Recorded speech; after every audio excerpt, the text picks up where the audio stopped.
Work-life balance.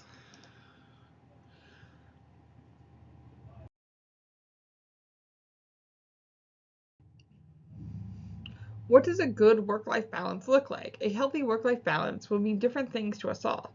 It's not so much about splitting your time 50-50 between work and leisure, but making sure you feel fulfilled and content in both areas of your life.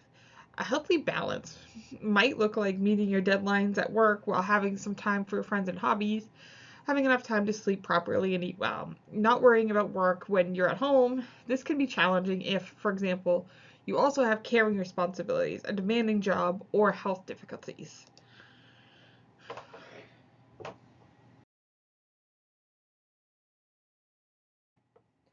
So, how do I know if my work life balance is unhealthy? It can be easy to normalize working long hours or being under an extreme amount of stress, especially if you've been doing it for a long time or all your colleagues are in the same boat. Our assumptions and habits around work can become deep rooted unless we take a step back once in a while. It's not always possible to make changes at work. If you're on a 0 hours contract, you might not feel comfortable speaking up, for instance. Or you might not or you might need to work long hours to earn enough money to pay your bills. But for those who can make changes, recent research suggests regularly checking your work-life balance by following the 5 steps. So one, pause. Ask yourself, what's currently causing me stress or unhappiness? How is that affecting my work and life balance? What am I prioritizing? What am I losing out on? We often don't take the time to reflect on work until there's a major life event, as the birth of a child or the loss of someone close to us. But just by pausing and thinking about your priorities can help you discover whether the way you're living and working is right for you. 2, pay attention to your feelings. Now, you're more aware of your current situation. How does it make you feel? Are you fulfilled and happy or angry and resentful? Being aware of your feelings can help you decide which changes you want to make. Reprioritize. Think about what needs to change. For example, you might want to ask yourself if working long hours is worth losing out on family time. Consider your alternatives. Is there anything at work you can change to meet your new priorities and make changes? Maybe that's asking for flexible hours, making sure you use all your annual leave, or not checking your emails at the weekend, for example.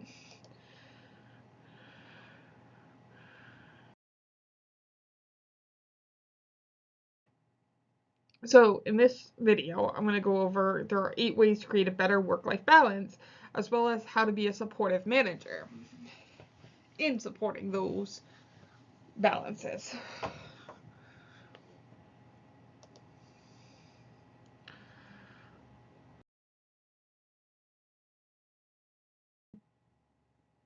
So one, accept that there is no perfect work-life balance. When you hear work-life balance, you probably imagine having an extremely productive day at work and leave it early to spend the other half of the day with friends and family.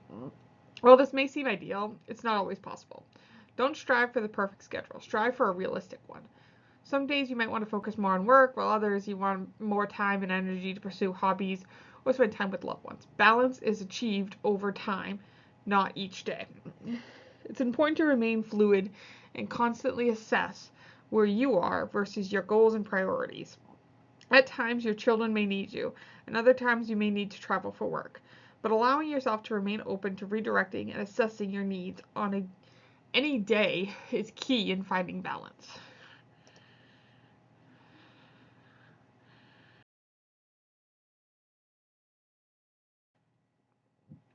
To find a job that you love. Although work is an expected societal norm, your career shouldn't be restraining. If you hate what you do, you aren't going to be happy, plain and simple. You don't need to love every aspect of your job, but it needs to be exciting enough that you don't dread getting out of bed every morning. If your job is draining you, you are finding it difficult to do the things you love outside work, something is wrong. You may be working in a toxic environment for a toxic person or doing a job that you truly don't love. If this is the case, it is time to find a new job.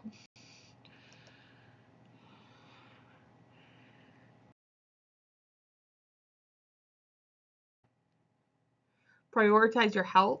Your overall physical, emotional, and mental health should be your main concern. If you struggle with anxiety or depression and think therapy would benefit you, fit those sessions into your schedule, even if you have to leave work early or ditch your evening spin class.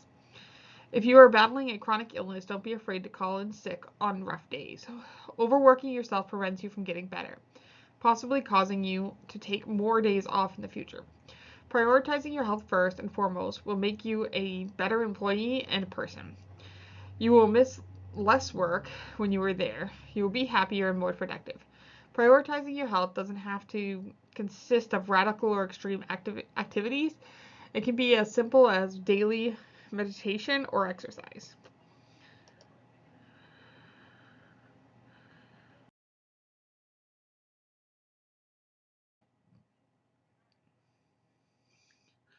So don't be afraid to unplug. Cutting ties with the outside world from time to time will allow us to recover from weekly stress and give us space for other thoughts and ideas to emerge. Unplugging can mean something simple like practicing transit meditation on your daily commute instead of checking work emails. I didn't understand at the time that he was giving himself a break and decompressing while I was leading myself to a potential burnout.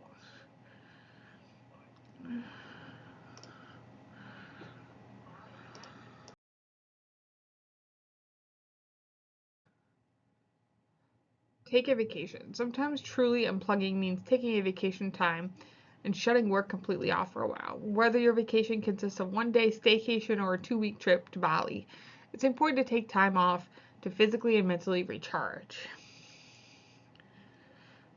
In the U.S. Travel Association, they found 52% of employees reported having unused vacation days left over at the end of the year. Employees are often worried that taking time off will disrupt the workflow, and they will be met with a backlog of work when they return. This fear should not restrict you from taking a much needed break. The truth is, there is no nobility in not taking well-deserved time away from work. The benefits of taking a day off far outweigh the downsides. With proper planning, you can take time away without worrying about burdening your colleagues or contending with a huge workload when you return.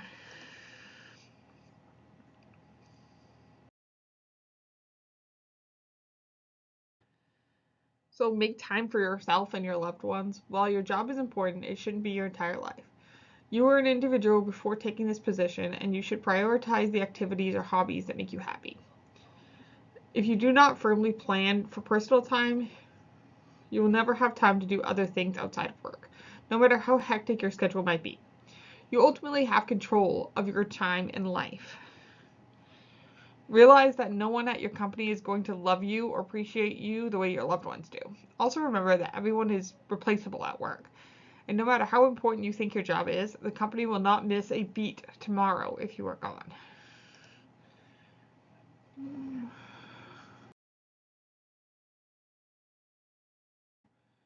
Set boundaries and work hours. Set boundaries for yourself and your colleagues to avoid burnout. When you leave the office, avoid thinking about upcoming projects or answering company emails. Consider having a separate computer or phone for work so you can shut it off when you clock out. If that isn't possible, use separate browsers, emails, or filters for your work and personal platforms. Additionally, Chansey recommends setting specific work hours, whether you work away from home or at home. It is important to determine when you will work and when you will stop working. Otherwise, you might find yourself answering work-related emails late at night, during vacation, or on weekends off.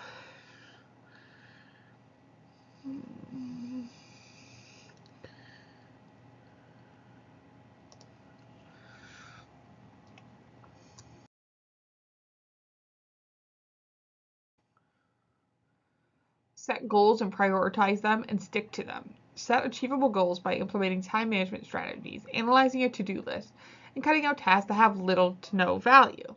Pay attention to when you are most productive at work and block that time off for your most important work-related activities. Avoid checking your emails and phone every few minutes, as those are major time-wasting tasks that derail your attention and productivity. Structuring your day can increase productivity at work, which can result in more free time to relax outside of work.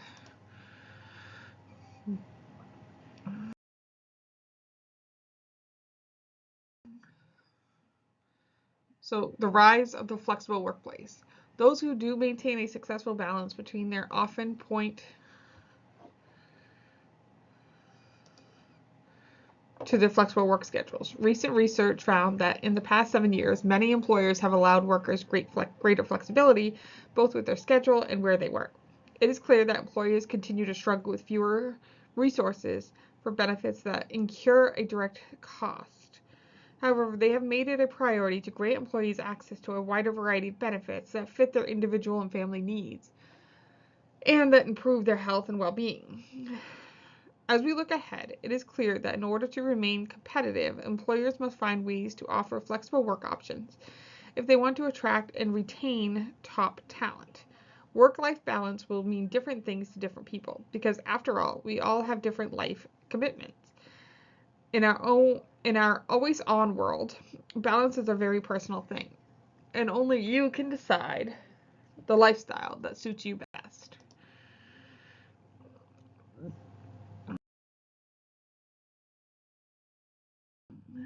So, how to be a supportive manager. To help managers do a better job of supporting their employees' efforts to achieve a healthier work-life balance, Robert Half Management Resources offers 4 tips. So tip number 1.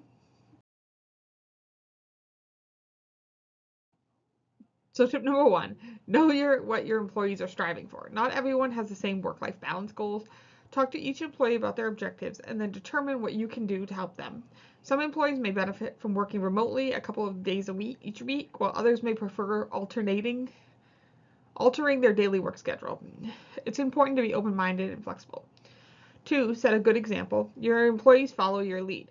If you send emails at all hours of the day and night or work hard on the weekends, your staff thinks that is what is expected of them too. 3, let employees know what their options are. While employers typically do a good job of highlighting their work-life balance offerings to prospective job candidates, the same can't be said for communicating those initiatives to current employees. Regularly discuss with your employees the options that are available to them. Also sit down with soon-to-be parents and discuss parental leave options. And then finally, 4, stay at the forefront. It's important to keep ahead of the curve on emerging work-life balance trends.